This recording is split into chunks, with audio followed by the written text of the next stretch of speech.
కొన్ని శతాబ్దాల క్రితం ఈ భూమి మీద మన పూర్వీకులు సంతోషంగా జీవిస్తుండేవారు. ఆ సమయంలో అఘోర ద్వీపం నుంచి భేతాళం అనే ఒక రాక్షస జాతి దండెత్తి వచ్చి ఈ ప్రదేశాన్ని ఆక్రమించి పరిపాలించడం మొదలుపెట్టింది. ఈ భేతాళ జాతి వారు మానవ జాతి కంటే ఎన్నో రెట్లు శక్తివంతమైన వారు. వారి కళ్ళు నీళ్ళు కోపం వస్తే కోరపళ్ళు బయటపడతాయి. భేతాళ జాతి నివాసం ఉన్న ప్రదేశానికి భేతాళ దేశం అనే పేరొచ్చింది. వారిలో ఒక తెగ ఉత్తరానికి వెళ్లి ఓ ప్రదేశాన్ని ఆక్రమించుకొని నివసించారు. ఆ ప్రదేశానికి పేరు కింకేడి దేశం. భేతాళ దేశం పరిపాలనలో ఉన్న 56 ఊళ్లలో ఒక ఊరు ఈ భైరవ కోన. ఈ ఊరు చూడ్డానికి సస్యశ్యామలంగా ఉన్న భేతాళ జాతి వల్ల వీళ్ల జీవితాల్లో ప్రశాంతత లేక కరవు నెలకొంది. బాధల్లో ఉన్న వీరి జీవితాలను భేతాళ గుప్పెట్లోంచి విడిపించి ఎలాగైనా గట్టెక్కించాలన్నదే ఈ నరసింగ నాయకుడి లక్ష్యం. ఆ సమయంలో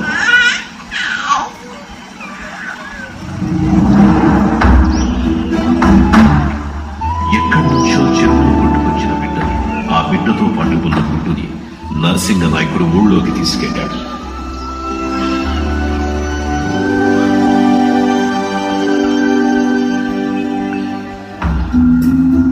ఈ కుర్రాడికి పుట్టుకతోనే ఓ సమస్య ఉంది. సరే, ఈ మూలికల నుంచి రోజు ఒక ఆకు ఇవ్వండి. ఒక్కరోజు ఇవ్వకపోయినా కూడా అపాయం అవుతుంది. జాగ్రత్త.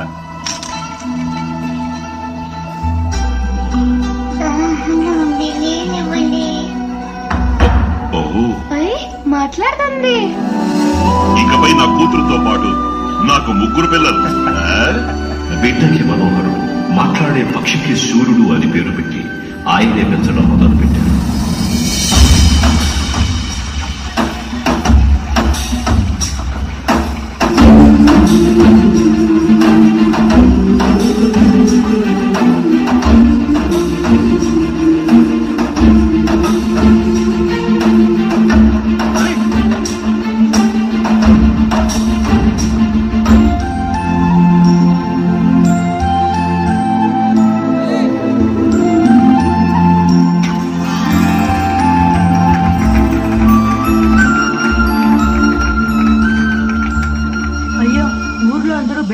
బేతాళులు అని భయపడుతున్నారే, ఇంతవరకు వాళ్ళని ధైర్యంగా ఎవరు ఎదిరించలేదా అయ్యా? పెద్దవాడు అయ్యావు కదూ, ఇంతవరకు భయపడుతూ ఉండేవాడివి.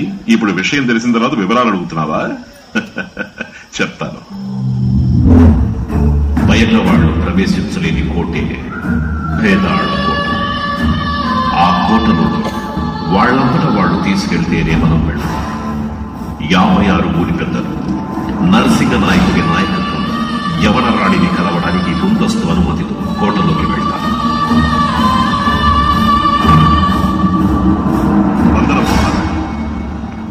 మా దగ్గరున్న కాస్త ధనాన్ని, ధాన్యాన్ని మీ సైనికులే వచ్చి కొల్లగొట్టుకెళ్తున్నారు. మాకు తెలుసు ఇది మీ దృష్టికి వచ్చుండదు. వెనకాల ఉండి నాటకం వాడి అందరినీ కష్టాలు పాలు చేస్తున్నది మీ దళపతి జలధరుడు. వాడు అయ్యింది కూడా మీకు చెయ్యెత్తి చేయకొడుతున్నది మీరు న్యాయం చేస్తారనే కదమ్మా. చెప్పండి.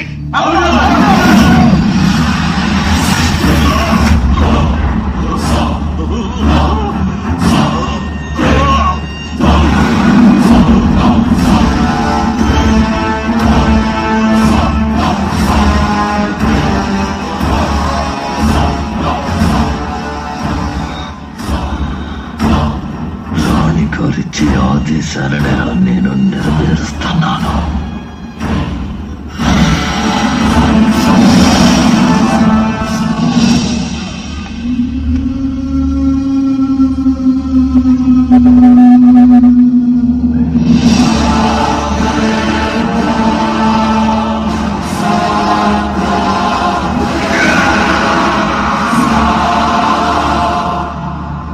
నరసింగ నాయకుడిని మాత్రం ప్రాణాలతో వదిలివేయడానికి కారణం, ఒంటి చేత్తో ఉన్న అతన్ని చూసినప్పుడల్లా భేతాళుడిని ఎదిరించే ధైర్యం ఎవరికీ రాకూడదని.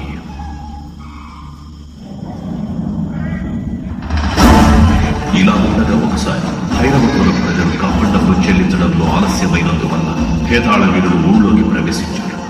ఎదుగుండయ్యా కప్పం డబ్బు. అయ్యా అయ్యా నా మందారమల్లి వదిలేయండి అయ్యా. అయ్యా నా బిడ్డ వదిలేయండి అయ్యా. నేనే విసిరాను. మీరు మందరం వల్ల నిద్ర చేస్తారని నేనే మీ మీద రాయి విసిరాను.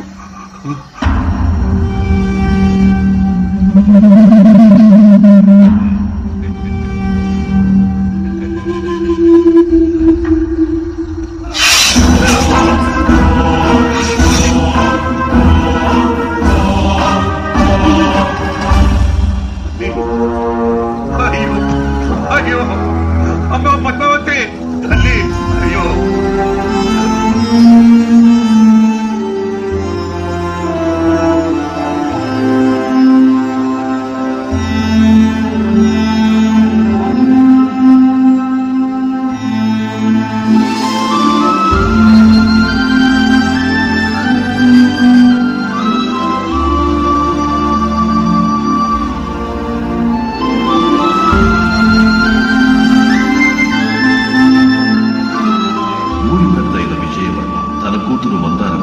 పొరుగు దేశంలో ఉన్న తన మామయ్య దగ్గరికి చదువు కోసం పంపించాడు.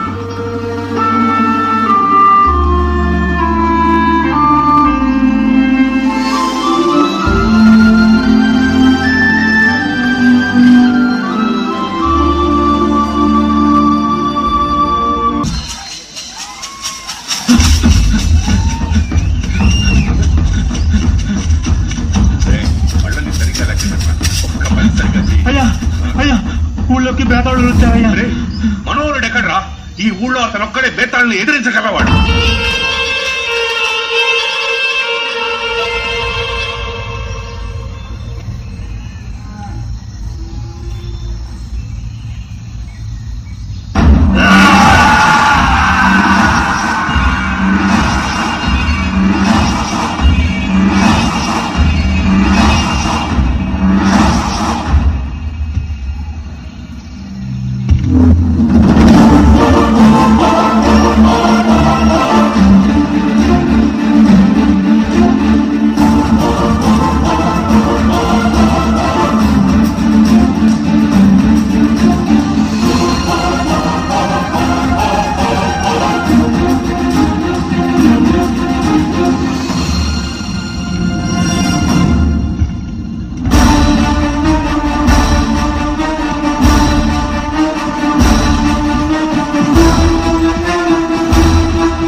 అయ్యా అయ్యా నన్ను క్షమించండి అయ్యా, నన్ను క్షమించండి అయ్యా.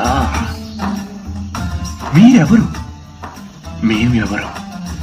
మీది బేతాళం, మాది పాతాళం. ఈ ఒక్కసారికి మీరు పెద్ద మనసు చేసుకుని మమ్మల్ని క్షమిస్తారంట. తర్వాత నుంచి మేమే వచ్చి వరుసలో నుంచొని మీ కప్పం డబ్బు కట్టేస్తామంట. మనోహర, మనం కట్టాల్సిన కప్పం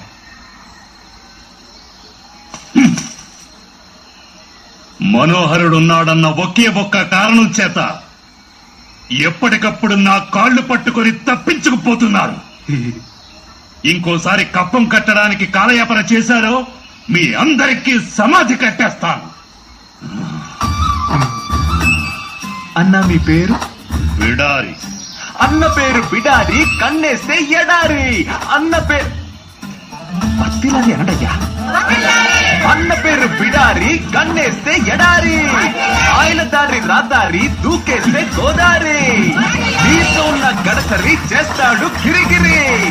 అన్న పేరు బిడారి. మనల్ని క్షమించి వెళ్ళి చాలా సేపు అయిపోయింది. ఓహో, మనోహరా, అయ్యా. ఏంటి మనోహరా, ఊరే ఆశ్చర్యపోయి చూస్తోంది. వెనకడుగు ముందడుగు కోసమే.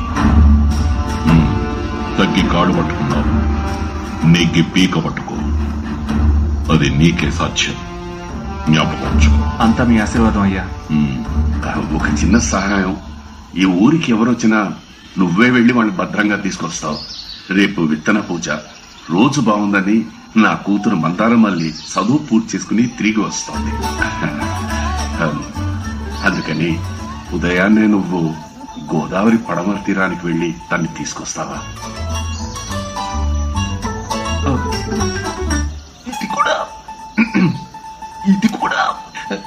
ఇది కూడా నా బాధ్యతే అంటున్నాడు, అంతేగా?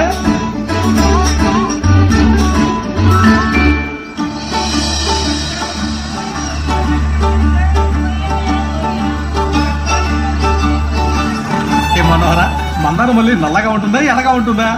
పచ్చగా ఉంటుంది.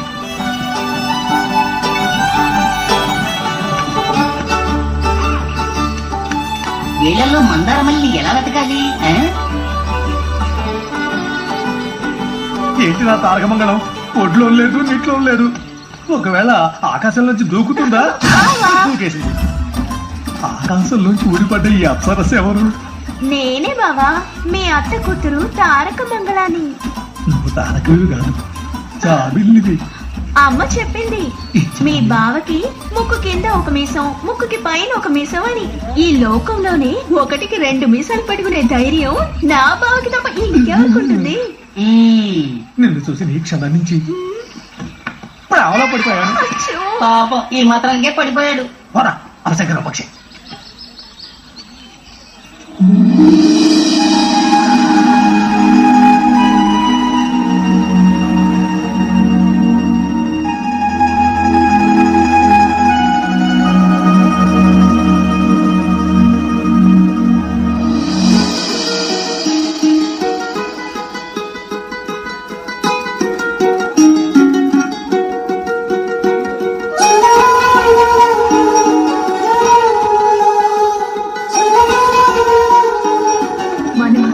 మీరు మమ్మల్ని తోలుకెళ్తుంటే చాలా సంతోషంగా ఉంది. తీసుకెళ్ళడం అనేది అసహ్యంగా ఉంది. మనోహర, మీకు మీసాలవి మొలిచాక చాలా గంభీరంగా మారిపోయారు. నీకు కూడా మీసం మొలలేదు, అందుకని నువ్వు మారలేదా ఏంటి? అచ్చం అప్సరస్లో ఉన్నావు. ఎదురుగా ఉంది కన్యక, అది నేలకొచ్చిన తారక. దాన్ని చూడాలని కోరిక, నీకు మూడుతుంది చావిక, అయితే చాలిక. అవును, ఊరెలా ఉంది? దానికే లక్షణంగా ఉంది. నిన్న కూడా మనోహరుడు బేతాళుడి కాళ్ళు పట్టుకుని ఎలాగోలా బతమాలి మన భైరవకుని కాపాడాడు కదా. కాలు పట్టుకుని ఊరిని కాపాడా? అయ్యో వాగేశాడే. భైరవ కూన అమ్మాయిని చెప్పుకోవడానికి సిగ్గుగా ఉంది. ఓనంగి ఏంటి? అవన్నీ చెప్తే అర్థం కాదు. ఏం అర్థం కాదు? మన ఊళ్ళో మీస ఉన్న మగాడే లేడా?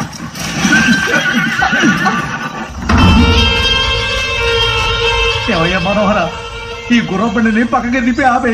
ఎవరు పట్టుకు వాళ్ళు పారిపోదాం. సరిగ్గా గురి చూసి మధ్యలో ఉన్న వాడి కాళ్ళు పట్టుకుంటే తప్పించుకోవచ్చు. మనోహర, ఆలోచించకు, తప్పించుకుని తర్వాత ఆలోచించు.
నువ్వు సాధారణ పులివి కాదు, బొబ్బులి పులిని నిరూపించావు మనోహర. అదరగొట్టావు. నిన్ను మించినోడు ఎవ్వడూ లేడు. వాళ్ళని ఇరగదీశావు, మరి నిన్నెందుకు కాళ్ళు పట్టుకున్నావు? మందారమల్లి కోసం మహా సైన్యమే వచ్చినా ఎదిరించి ఓడించగలను. కానీ అమాయక ప్రజలు నేను నమ్ముకొని ఉన్నప్పుడు కొంచెం రాజీ పడక తప్పదు. వీరత్వానికి ఇంకో కోణం ఓర్పు. ఆ ఓర్పుని చేతగనితను అనుకుంటే నన్నేం చేయమంటారు?